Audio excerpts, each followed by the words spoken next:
Well, here we are back with the Central Arizona College Small Business Development Center Business Edge podcast. My name is Kevin Connors. And I'm Cal Tingy. We are the Central Arizona College Small Business Development Center, or CAC SPDC for short. This is another episode of our podcast. Today, we're going to focus on perhaps the most important thing you can do before you start a business, and that is writing a business plan. The business plan, the power of a plan, why every business needs one. So with that said, the purpose of this particular episode is to help you understand the importance of writing a business plan and why it's so crucial to your success. Yeah, Kevin, let's go through some of the statistics on why it's so important to write a business plan. Very good. Let's move to that. And you're going to put this up on screen, I assume? Yes. Very good. Thank you, Cal. So here are some interesting factoids around business planning. So first of all, companies with business plans grow 30% faster than those without plans. Entrepreneurs who write business plans are 152% more likely to start their businesses. Approximately 70% of businesses that survive for 5 years follow a strategic business plan. Businesses with plans are 2.5 times more likely to secure loans or investment capital. And companies with business plans make over 2 times as much profit than those without. Holy cow, that's a big one. And lastly, our last bit of data here, businesses that complete a business plan are twice as likely to succeed. So, just reflect on those data, if you will, Cal. Well, it sounds like if you want to be successful, a business plan is the way to go. My goodness. There's always a probability of failure, right? Sure, absolutely. And so by creating the business plan, in my humble opinion, you're reducing the probability of failure and really increasing the probabilities of success. Right. Those risk factors start to diminish quite a bit once you do that business plan. You bet. In a previous episode, we did talk about risk and your ability to absorb it. Yep. So we encourage you to check out that episode. That's the 7 questions that every entrepreneur should ask themselves before they actually spend a penny on their business. Right. So all right. Let's talk about the components of a business plan. Yeah, go ahead. Why don't you, Cal?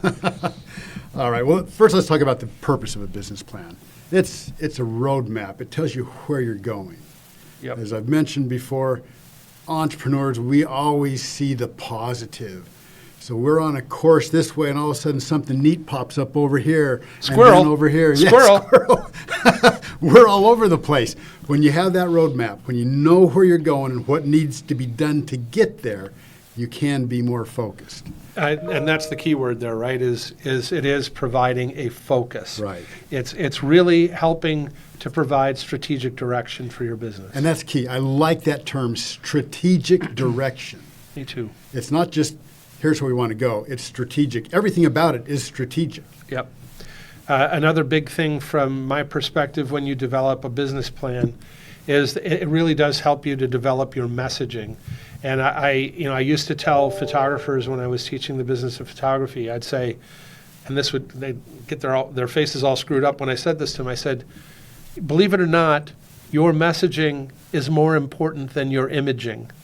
And these photographers are like, what are you talking about? If you can't convey who you are, what you do, what makes you unique, and why someone should hand over their hard-earned money, if you can't message that to the marketplace, I don't care if you're Annie Leibovitz. It doesn't matter your photography.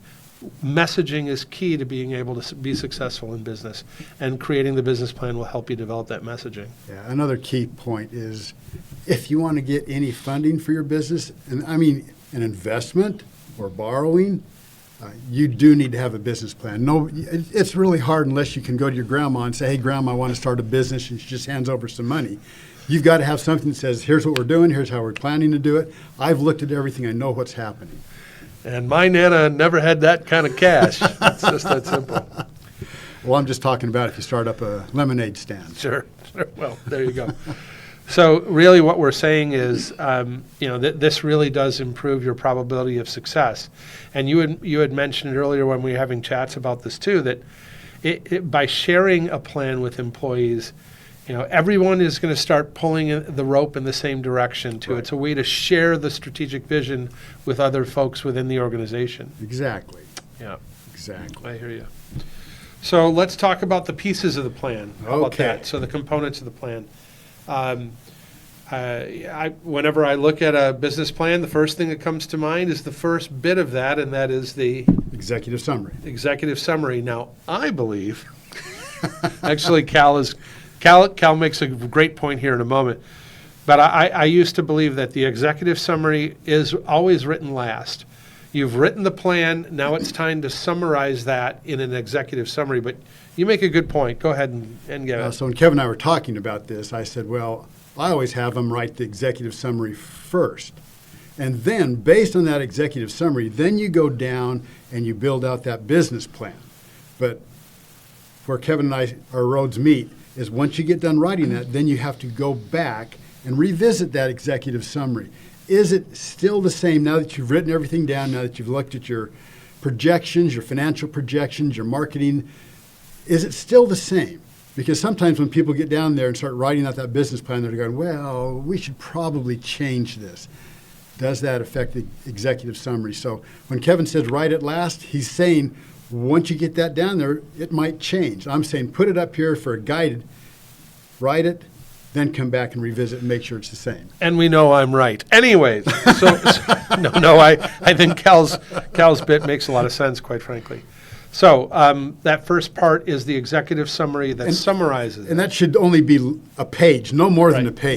Maybe a page and a half it has to be, but yes, it should be very brief. Someone should be able to take a look at that and within a moment's of reading, be able to understand exactly what this plan is going to be about. So I've seen people with their executive summary, with their whole business plan, go into an investor. And the investor reads that executive summary and the meeting is over. Why? Because they don't know anything about that industry. They don't want to learn anything about that industry, and they aren't going to invest in that industry. You bet. Save yourself time. I've Sure. seen other people who say, this is not for me, but I know somebody you need to be talking to Yeah. based off of that executive summary. Right. Very important to have a concise summary to move the thing, either move it forward or move on quickly. Okay, so we got that executive summary. Next is the description of the business. So what goes in that business description, Cal? Well, your vision and your mission statement.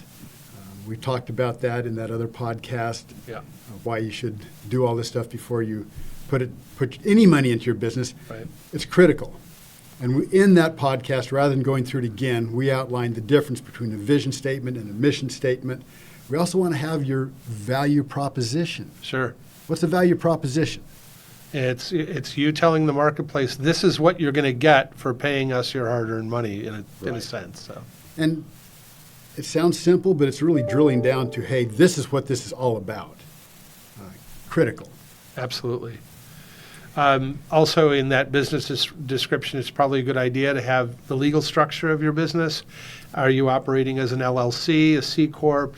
Are you remaining a sole prop, by the way? And we're big believers in sole props. They do Yes. have their place, especially for those businesses that really don't have any legal exposure. That's really the reason, Right. mostly.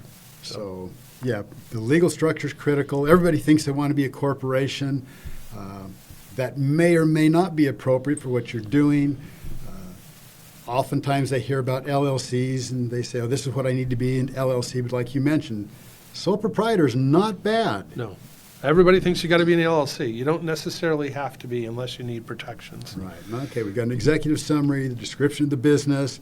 Next is probably market analysis. Yep, let's go into that for a second. Market analysis, who is your customer?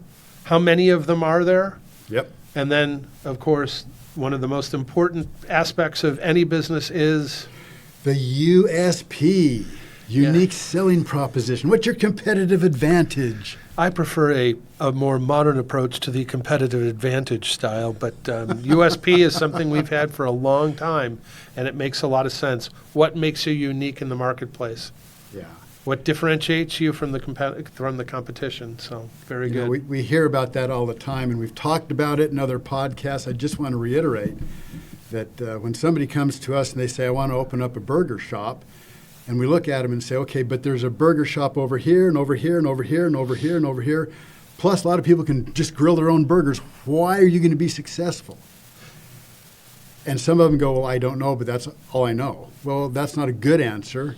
But we did have one gentleman came in and says, I'm going to only use fresh Angus beef. It's never frozen.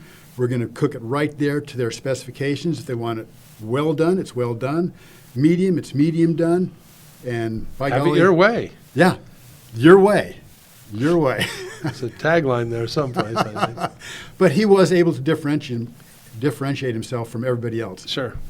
Yeah, and you must do that to truly be successful in business.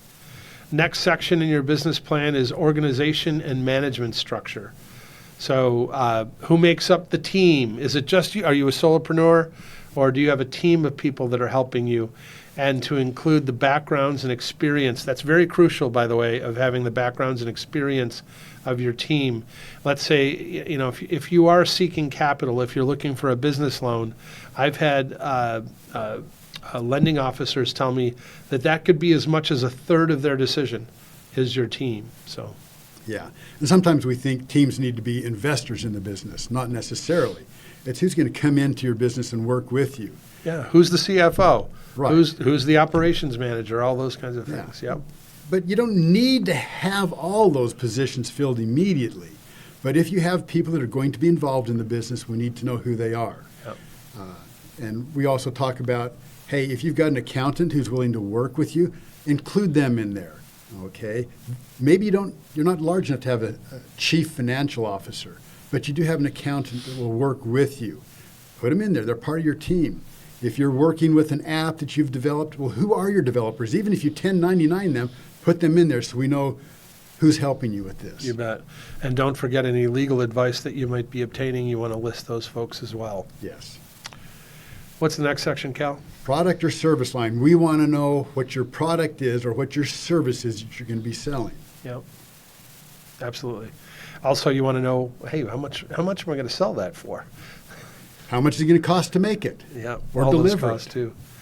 Is there any necessary equipment that you need to produce that stuff, right? You want to Right. be able to list that in the business plan as well. I also put vendors in this section. So if I'm buying components to put together a stereo system, who am I going to get those from?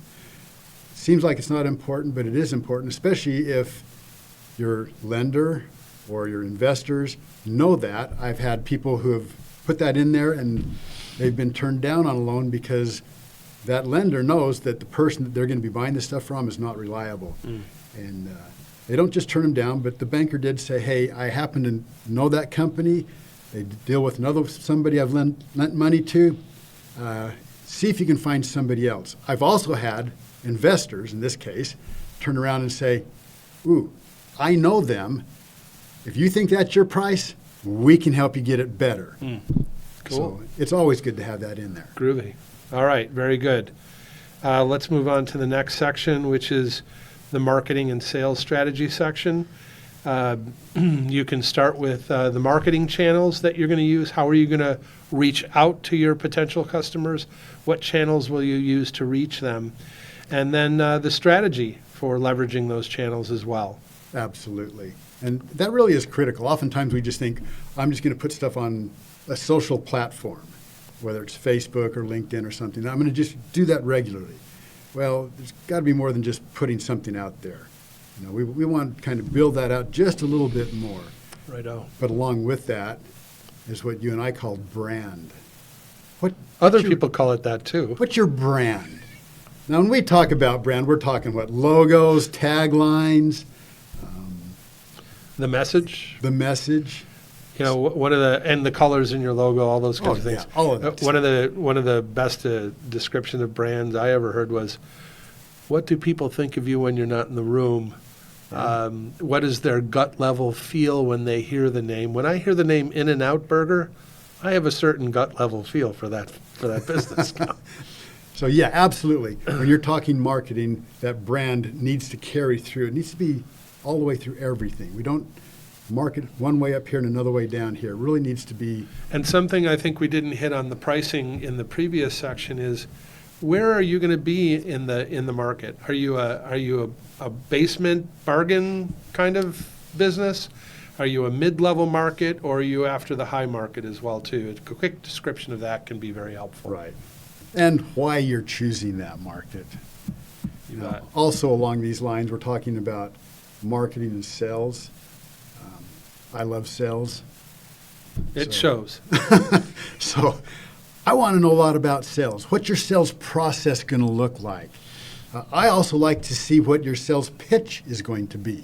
Don't just tell me you're going to walk into companies and talk to them. I want to know, how are you going to talk to them? Absolutely, and that should absolutely be in your business plan. It's going to, and especially if you're seeking capital, lenders love to see that kind of thing. They've got their stuff together here to actually hit the ground running and make some money to pay us back. And the funny thing is Kevin and I, we'd like to see that in there. Some people don't feel comfortable putting that in there. But when we get them to put in their sales pitch, this is what I'm going to say when I'm in front of the customer. Oftentimes, just like the unique selling proposition, things start to come into focus. I got to change that. This has got to be this way. There's no way I can sell what I think I was going to sell. I'm going to have to make some changes. So it's critical. Yep, very good. It's really sad how unemotional you are about all these things.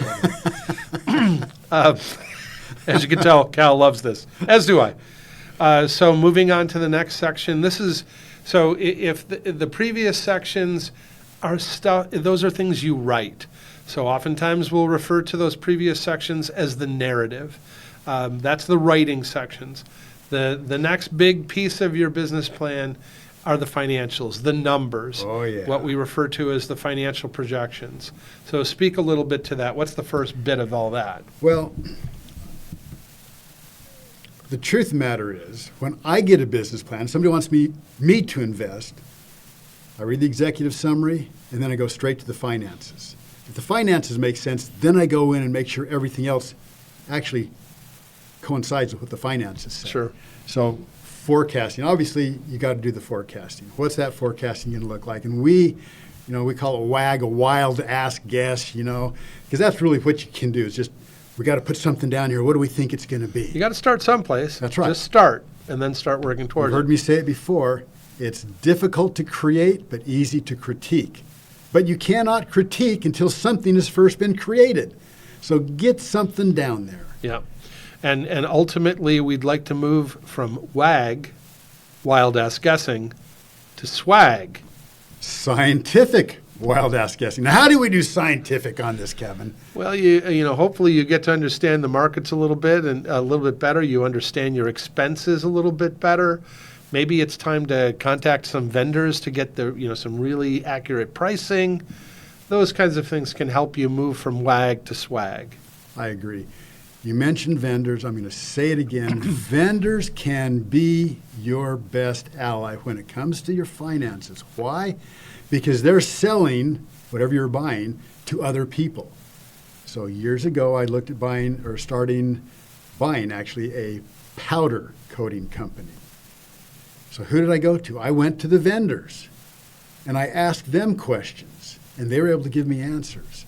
They knew what my profit margin should be. They knew what I was going to be paying for that stuff. If I bought in volume, this is what happened. They knew all that. They gave me all that information. Why? Fantastic. Because they wanted to sell to me. They wanted me to be successful. Yeah. Awesome. Fantastic.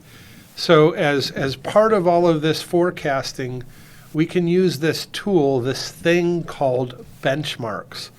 Benchmarks are industry averages for any particular kind of business, industry averages that basically take into account all of the businesses in that particular industry. They'll average their earnings, their expenses, all of those kinds of things.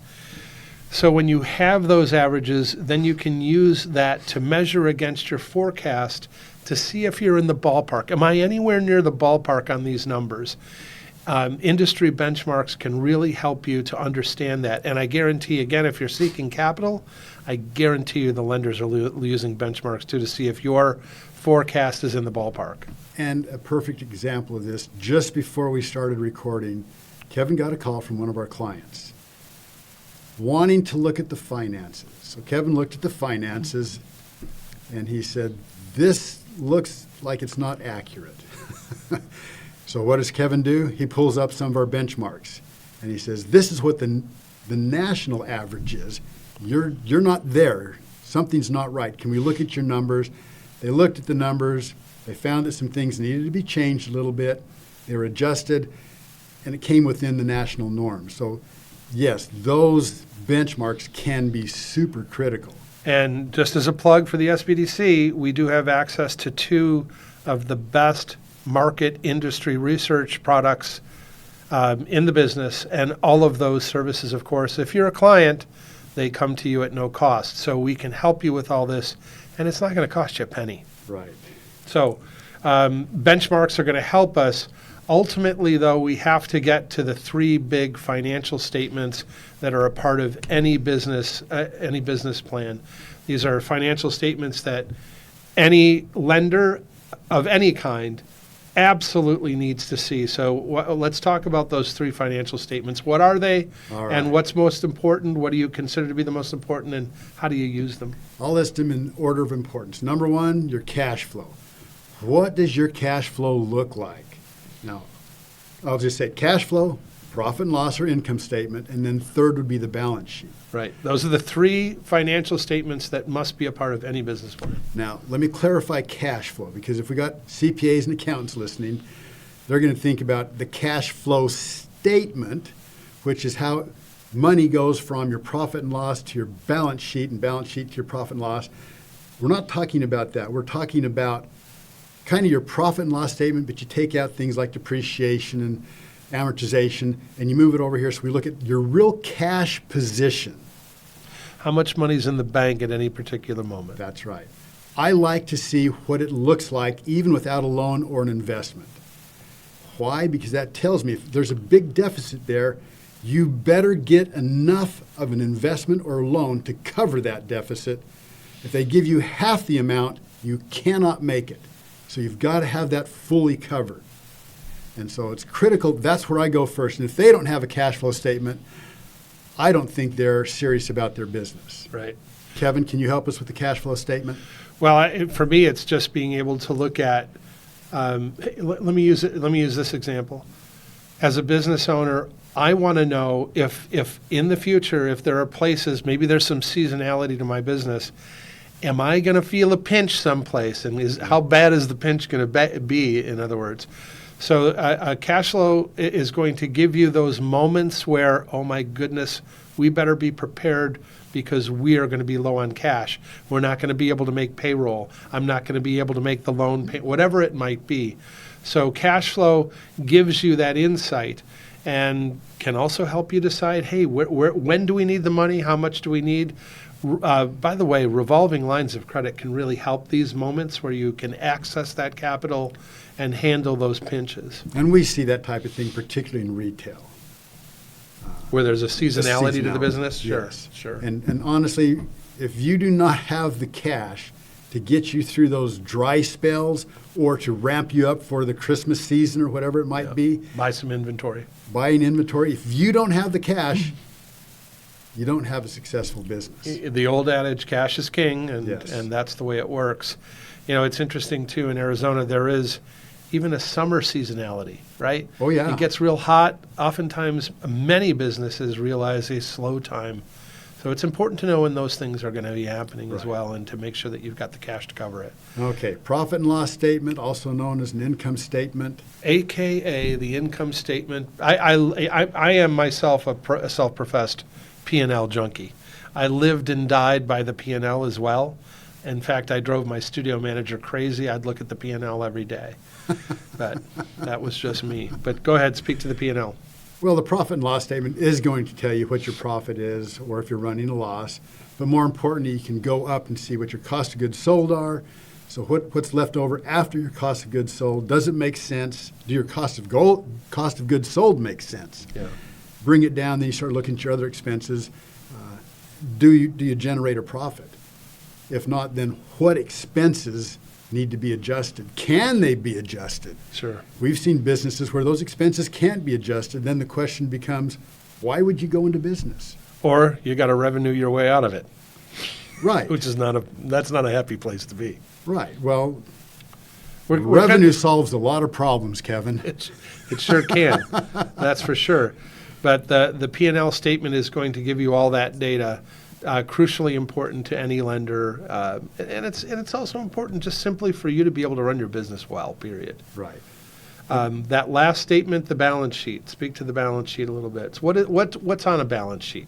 Well, it's your equity, everything you own, okay? And then you've got everything you owe, Your liabilities your liabilities. and your assets. Yeah, so everything you own, your assets and your liabilities, Yep. they equal out. So we've got to figure out what it is. And so that is critical because if you're getting a loan, that shows up differently than if you're getting an equity investment. Sure. So yeah, all these combined together give a savvy investor or a savvy lender a good financial idea of where your business is at Yep. and what you think's going to happen. Yep. And as a business owner, you need these financial statements, again, as any business plan, especially if you're seeking capital. You've got to have them.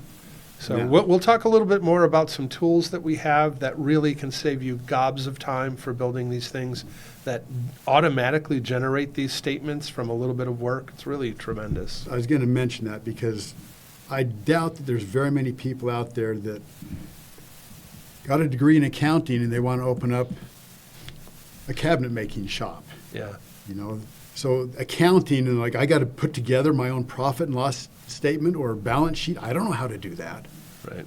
But as Kevin mentioned, we've got the tools that will do it for you. Absolutely. So let's move now to the questions of why a business plan is crucial. Let's start with simply vision and clarity. We talked earlier about how oftentimes entrepreneurs will see a squirrel here and a squirrel there. Yes. In other words, there's a lack of focus. So the business plan provides that a vision as well as clarity to that vision and where we're going with the business. That roadmap is so critical. I've got a personal friend who started a business. He knew where he's going. He did not write a business plan, but he told us all about it. And a month later we met, and he still hadn't really gone anywhere with his business. We asked him what he'd been doing. He said, well, I opened up this over here, and then I got some T-shirts made so people could buy the T-shirt with the logo on it.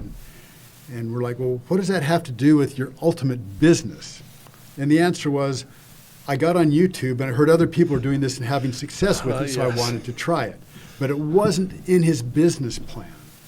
And had he just followed that business plan, I don't mean you can't look around and see what else is happening, but if you're focused, as you mentioned, that keeps you focused. Yeah. He wasted a whole month. Sure, and he spent some money that he didn't need to That's spend right. probably too. Next is the whole aspect of feasibility and risk assessment. Oh, yeah. So testing your business idea. Does this make sense? Can I actually make a living from this idea and maybe even provide a living for other people as well? To speak a little bit more to the feasibility assessment. I've said it before. It's hard to create, easier to critique. If you create it, then people can critique it. Let me give you an example. So when my mom and dad decided to build their dream house, they took their plans around, they shared it with other people and said, what do you think, what do you think? One lady pointed something out. She said, you've got this really thin cupboard there. What are you going to do with that? And my mom thought, well, I'll put some cookie sheets in there. And she says, that's a great idea. Let me give you another idea. What if you could put some dowels in there and you can hang up your nice linen tablecloths in there? Wonderful idea. My mom hadn't thought of that, but by sharing something that she and my dad had created, somebody's able to critique it and make it better. Now, oftentimes we hear the word critique and we think, oh, they're going to rip it apart. No, they're going to make it better for you. So get that business plan down, share it with people, and they'll critique it and give you ideas. You bring it in to me, and I'll probably point out some things you need to spend some time on and some things to really consider. Sure. Yeah, you're identifying potential obstacles and how you'll overcome those obstacles. So instead of risks, they're just obstacles. What are we Sure. going to do? Sure. Absolutely, absolutely. All right. Next is the ability to secure funding. That's another reason why you actually create a business plan. Yes. Certainly, it's a requirement of any lender or any investor. You can't just sit down and tell somebody, "This is what I want to do. Can I have your money?" This is what I want to do, and we're going to make a lot of money at it. Prove it to me. Exactly, and the business plan is there to demonstrate that. It also demonstrates a sense of professionalism and preparedness that you're ready to do this as well. Right. Now, we also talk about the fact that with a business plan, we can use that as an operational guide and a tracking program. Sure, absolutely. So when Kevin and I talk about that, what we're talking about is this kind of sets the base for you. If you do it right, we can take that business plan and easily flip it over here and turn it into an action plan. And that's where that action plan provides a lot of guidance and a lot of ways to hold everybody accountable, including yourself. So we'll talk about that once you get your business plan made. Sure. But that, when you turn it into an action plan, it becomes unbelievably powerful. Yeah, that's where the horsepower comes in. Absolutely. Really. So that's the operational guidance and being able to track your progress through setting up certain standards, those kinds of things that you're going to try to attain, and Yeah. judging it against that. Now, Kevin, you and I both have heard people come in and go, they tell me to write a business plan. I know what I'm doing. I don't need a business plan. So, right? What are some of the common myths that we've heard regarding a business plan? Well, there's one myth that they don't need a business plan. Right. We hear that all the time. The business plan, as we've mentioned, is a roadmap. How do you get from point A to point B, from start to profitability, without having some kind of plan? The probabilities of succeeding in that are exceedingly low if you haven't sat down and written that business plan. So, you know what? Every business needs a business plan. I don't care how big or small you are. Well, I thought that only big businesses needed a business plan, Kevin. No. If from the smallest of businesses, you need your roadmap, you need your plan. Well, I've got No a really question. small business. I want to start a child care in my home. Do I need a business plan for that? You most definitely do. Yes, No I question. agree. No question. I agree with that. Some people think, and we're talking about misconceptions of business plans. Some people think it's only for investors. That's not true at all either. Again, this is your roadmap. It's a way to focus everything that's been bouncing around in your gray matter and making sure that you have strategic direction. I laugh when people say that it's only for investors. I look at them and I say, well, can you tell me one person that's going to invest in your business? Nope, can't tell you anybody. Are you going to put money into your business? Well, I am. Bingo. You're an investor in your own business. You need a business plan. Hey, guess what? You're an investor. Yep, absolutely. Another misconception is that these things need to be long and complicated. Yeah. Truly, you can write a long business plan. But you and I have both seen people use just that one-page lean business plan to launch a very successful business. Yeah. So no, it doesn't need to be long. You're right. That's a myth. It's a misconception. Certainly is. Now, if you're after capital, there has to be certain pieces of that puzzle. Right. You've got to have the narrative. You've got to have the financials. Okay, fine, but it doesn't need to be a novel. Okay, so we've talked about what should be in there. We talked about misconceptions. What are some tips for writing a good business plan? Well, I think that knowing your audience is crucially important. Who are we serving? It's also exceedingly important to understand what's the problem I'm solving and how am I solving it? Or on the other side of that is what need am I fulfilling? Yeah. You need to deeply understand who you're serving and what problem you're solving or need you're fulfilling. I'm going to go back to who am I writing this for? Because if you're writing it to get funding, whether it's an equity, which would be an investment, or debt, which would be a loan, they need to see that. It needs to make sense to them. Oftentimes we forget that, hey, if this thing takes off, I'm going to have to hire somebody. Believe it or not, but that business plan can be a great introduction to the business. Read through this plan. This is what we're all about. This is where we're going. This is how we're going to get there. It puts everybody on that same path. Absolutely. Everybody's pulling on the rope in the same direction. And I would say when you're writing that business plan, keep it realistic, keep it simple.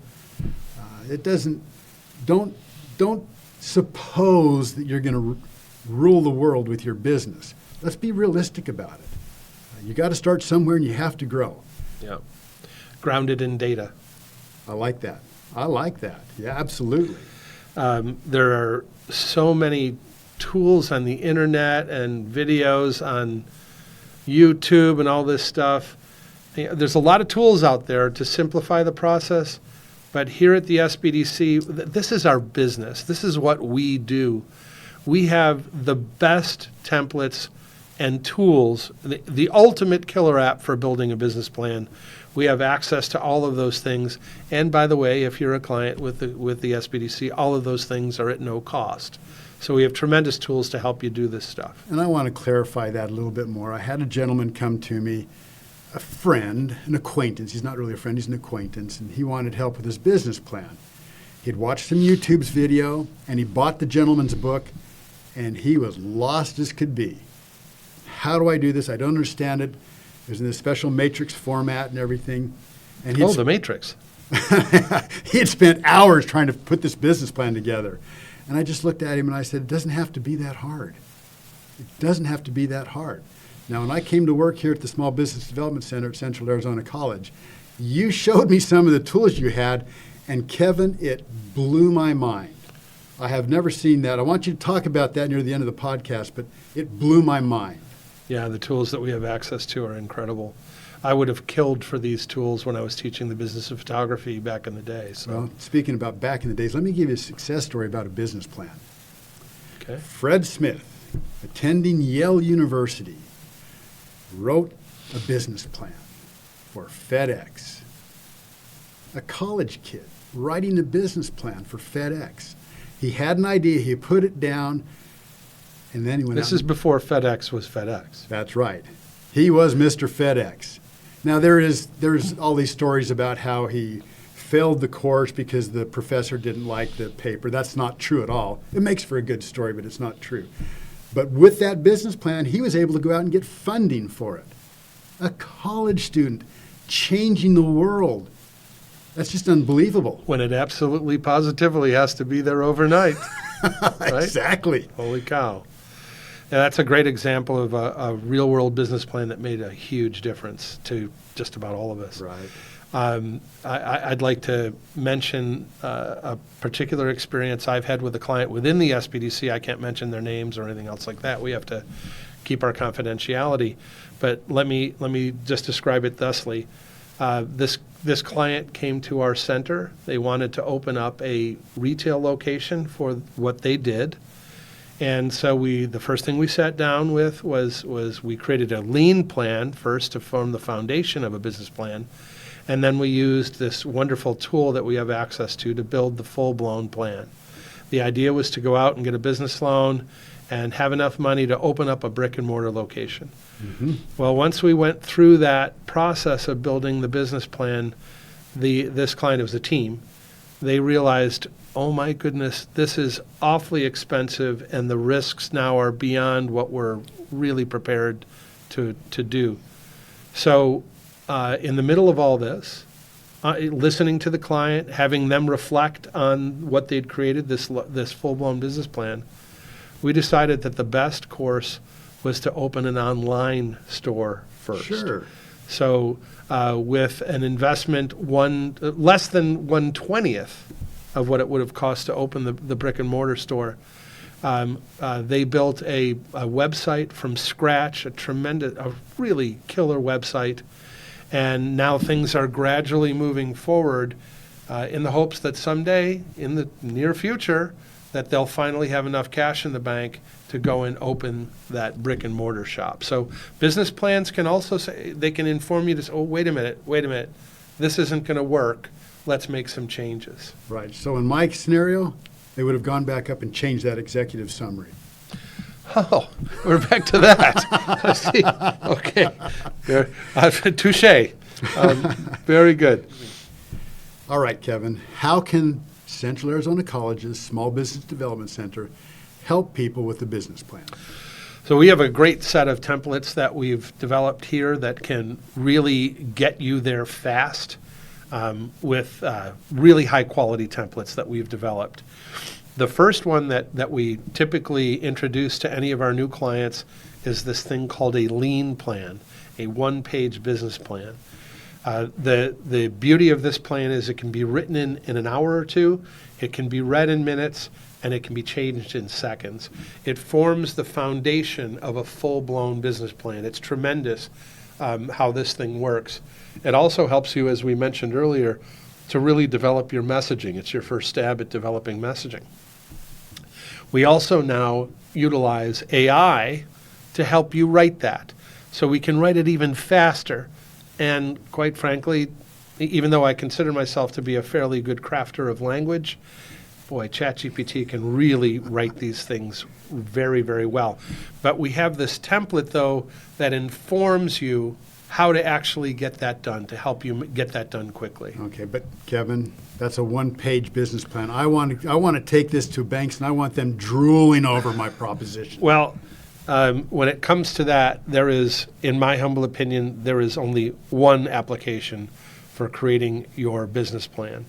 That application has been worked on and developed now for over 30 years. It's an expensive thing, but How much do I have to pay? If I you- come to you, how much am You I don't going to have to pay a dime. We make that available at no cost to any of our clients.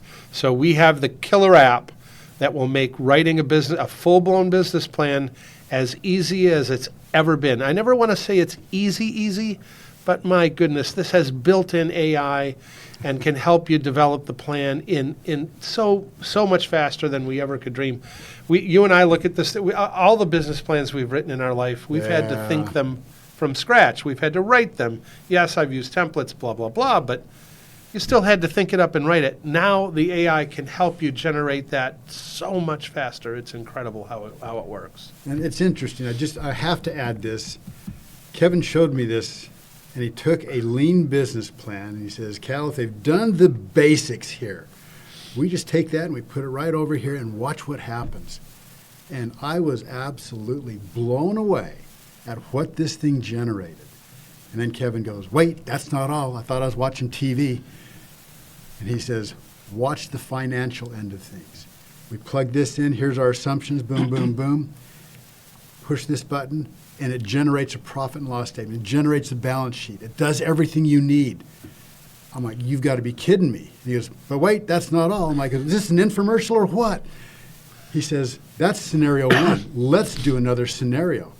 Pushes a button, another scenario. We change how much you're going to sell, how much it's going to cost. New finances are generated just like that. Unbelievable. You brought it up. I'm going to speak just for a moment about that. Let's say you want to create a business plan that on the financial side has a conservative revenue estimate, a middle-of-the-road revenue estimate, and a very aggressive revenue estimate. That's exceedingly simple to do in this application, and you can do it very quickly. That's a very powerful thing to look at those three ideas. You know, what are we looking at here? And then to be able to really refine the final product that you'll hand over to an investor, for instance. The cool thing is, we've watched clients who know nothing about accounting create these financial statements without the help of a CPA, a bookkeeper, Nope. or even Kevin or I. You don't even need to know how, say, a spreadsheet works. All of this works on top of all of the mathematics. You simply enter values into a certain number of tables, revenue, expenses, assets, blah, blah, blah. Made very simple. And then that product, this application that we use, automatically generates, as you said, the profit and loss statement, AKA the income statement, the balance sheet, and the cash flow. Yeah. So it automatically generates that for you. You don't need to know how to work with Excel or anything. You just need to make some wild-ass guesses. Scientifics. Swag, sorry, thank you. Some scientific wild-ass guesses, and then all of that is generated for you. One thing we didn't talk about that I do want to bring up here, I think one of the hardest things, once you get this stuff written, one of the hardest things when you're building the business plan is to make sure that the narrative jibes with the financials. Because you may make some changes to the narrative that requires some changes on the financial side, or you've made some financial changes and you have to make sure you get that back into the narrative. So that's something we help you with. But boy, that's something you really have to pay attention to. Right. That's why I say when I look at a business plan, executive summary, and then I go straight to the finances. If the finances make sense, then I go up to your narrative part and saying, okay, do they match up? Does this make sense with what they're showing me down here? Sure. Absolutely. That's one of the most important things. And it's not so easy. You have to make sure that these things, as you make changes in one place, you have to make sure that you're updating the other side. So I'd guess the bottom line is we can help people write a business plan. We can help them think through it. If they create it, we can help critique it. I think this is actually one of the greatest bits of our value proposition. We offer, as we said, entrepreneurs the ability to realize their dream of business ownership. One of the most important pieces of that puzzle is the business plan, and we can really help our clients develop those plans much easier than they ever dreamed. We can save you so much time and money on this. And it's not just starting up a business. As Kevin mentioned at the beginning of the podcast, a business plan is for people who are looking to start a business and those who have a business. I know people, and I have friends who do a yearly business plan. Very smart. Here we're going to sit down. They'll take 2 or 3 days, do a retreat, and do their planning, and that's their game plan for the rest of the year. Yeah, I think that's a very smart thing for any business So to if do. you've got an existing business, we can still help with that process. You bet. You know, if you're seeking capital, you got to have a business plan. Yes. Come to us. We'll help you write that plan easier than you've ever dreamed. And then we also have established relationships with lenders, and we can introduce you to the right lender as well. So we're here for helping you start a business. We're certainly here to help you grow your business as well. Absolutely. So with that, we'll close out this podcast episode. We thank you very much. We hope you'll visit our website. And it's very simple. Once you go to that website, click on the Request Counseling button. That will take you to registration, and you can become a client just like that at no cost. And we go from there to help you realize your dream. So with all of that, I'm Kevin. And I'm Cal. And this has been the Business Edge podcast from the Central Arizona College Small Business Development Center. And here's to your ultimate success. Excellent. See you later.